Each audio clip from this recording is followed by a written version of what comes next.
Self talk म्हणजे नक्की काय याचा वापर करून स्वतःला घडवा. मानसशास्त्रात सेल्फ टॉक हा एक अतिशय महत्त्वाचा विषय मानला जातो. सेल्फ टॉक म्हणजे माणूस स्वतःशी मनात किंवा कधी कधी मोठ्याने बोलत असतो ते विचार. आपल्याला कदाचित जाणवतही नाही, पण दिवसभर आपण स्वतःशी अनेक गोष्टी बोलत असतो. उदाहरणार्थ, माझ्याकडून हे होणार नाही, मी चांगलं करू शकतो, मी पुन्हा चूक केली. अशा प्रकारचे विचार म्हणजेच सेल्फ टॉक. माणसाचे विचार त्याच्या भावना आणि वर्तनावर थेट परिणाम करतात. म्हणूनच सेल्फ टॉक कसा आहे यावर आपले जीवन कसे घडते हे मोठ्या प्रमाणात अवलंबून असते. जर सेल्फ टॉक नकारात्मक असेल तर आत्मविश्वास कमी होतो. पण सेल्फ टॉक सकारात्मक असेल तर माणूस स्वतःला अधिक सक्षम बनवू शकतो. सेल्फ टॉक कसा तयार होतो? सेल्फ टॉक हा अचानक तयार होत नाही. तो आपल्या अनुभवांमधून, बालपणातील वातावरणातून, समाजातून आणि स्वतःबद्दल तयार झालेल्या मतांमधून तयार होतो. उदाहरणार्थ, जर एखाद्या व्यक्तीला लहानपणापासून वारंवार सांगितले गेले की तू काही करू शकत नाहीस, तर त्या व्यक्तीच्या मनातही तसाच सेल्फ टॉक तयार होतो. त्याउलट जर एखाद्या व्यक्तीला प्रोत्साहन मिळाले असेल, तर त्याचा सेल्फ टॉक साधारणपणे सकारात्मक असतो. म्हणूनच आपल्या मनात तयार झालेले विचार तपासणे आणि त्यांना योग्य दिशेने बदलणे खूप आवश्यक आहे. सेल्फ टॉक साधारणपणे दोन प्रकारचा असतो. नंबर एक, नकारात्मक सेल्फ टॉक. हा सेल्फ टॉक माणसाला मागे खेचतो. उदाहरणार्थ, मी कधीच यशस्वी होणार नाही, लोक माझ्यावर हसतील, मी काहीच चांगलं करू शकत नाही. असे विचार वारंवार मनात येऊ लागले की माणसाचा आत्मविश्वास कमी होतो.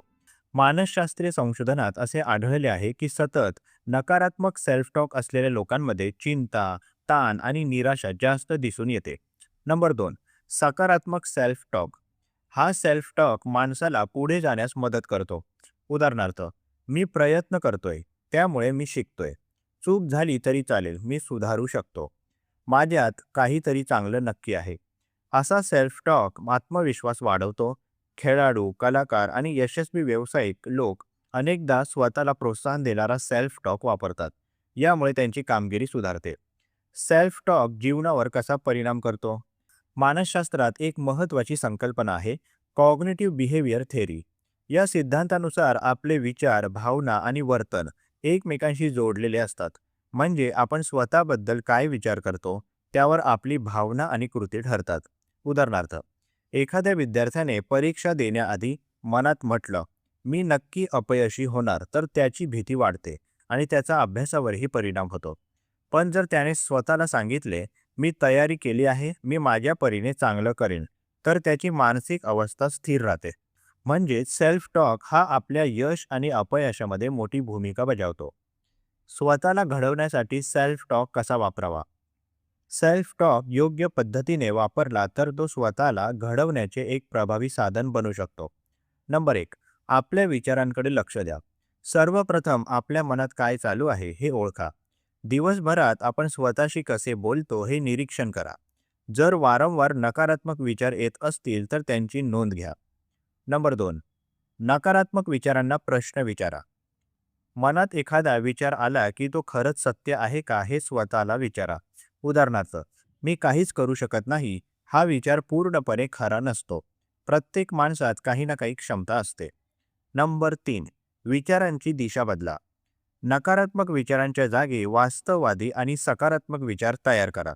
उदाहरणार्थ, मी अपयशी आहे ऐवजी मी अजून शिकतो आहे असा विचार करा. नंबर चार, स्वतःला प्रोत्साहन द्या. जसे आपण एखाद्या मित्राला धीर देतो तसे स्वतःलाही धीर द्या. स्वतःशी नम्र आणि प्रोत्साहन देणाऱ्या भाषेत बोलणे हा सेल्फ टॉक सुधारण्याचा महत्त्वाचा भाग आहे.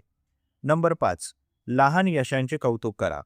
आपण केलेल्या छोट्या प्रगतीकडे लक्ष द्या. यामुळे सेल्फ टॉक हळूहळू सकारात्मक बनतो. सेल्फ टॉक म्हणजे आपल्या मनात चालणारा संवाद. हा संवाद आपले विचार, भावना आणि वर्तन घडवतो. जर सेल्फ टॉक सतत नकारात्मक असेल तर तो आत्मविश्वास कमी करतो. पण सेल्फ टॉक सकारात्मक आणि वास्तववादी असेल तर तो माणसाला पुढे जाण्याची शक्ती देतो. आपले विचार बदलले तर आपले आयुष्य बदलू शकते. म्हणूनच सेल्फ टॉककडे जागरूकतेने पाहणे आणि त्याला सकारात्मक दिशा देणे खूप महत्त्वाचे आहे. जेव्हा माणूस स्वतःशी योग्य पद्धतीने बोलायला शिकतो, तेव्हा तो हळूहळू स्वतःला अधिक मजबूत, आत्मविश्वासी आणि सक्षम बनवू शकतो. प्रस्तुत मानसशास्त्रीय लेख तुम्हाला कसा वाटला जरूर कळवा. तुमची प्रतिक्रिया आमच्यासाठी महत्त्वाची आहे. तुम्ही सुद्धा कमेंट बॉक्समध्ये एखादा विषय लेखनासाठी सुचवू शकता. त्यावर लवकरात लवकर आम्ही व्हिडिओ प्रकाशित करण्याचा प्रयत्न करू. तसेच हा उपयोगी व्हिडिओ उपयोगी लोकांना जास्तीत जास्त शेअर करा. मानसशास्त्र संबंधित अशाच नवनवीन माहितीसाठी आम्हाला फॉलो करायला विसरू नका आणि आपल्या अधिकृत व्हॉट्सॲप चॅनलमध्ये सहभागी होण्यासाठी 9137300929 या क्रमांकावर व्हॉट्सॲप करा.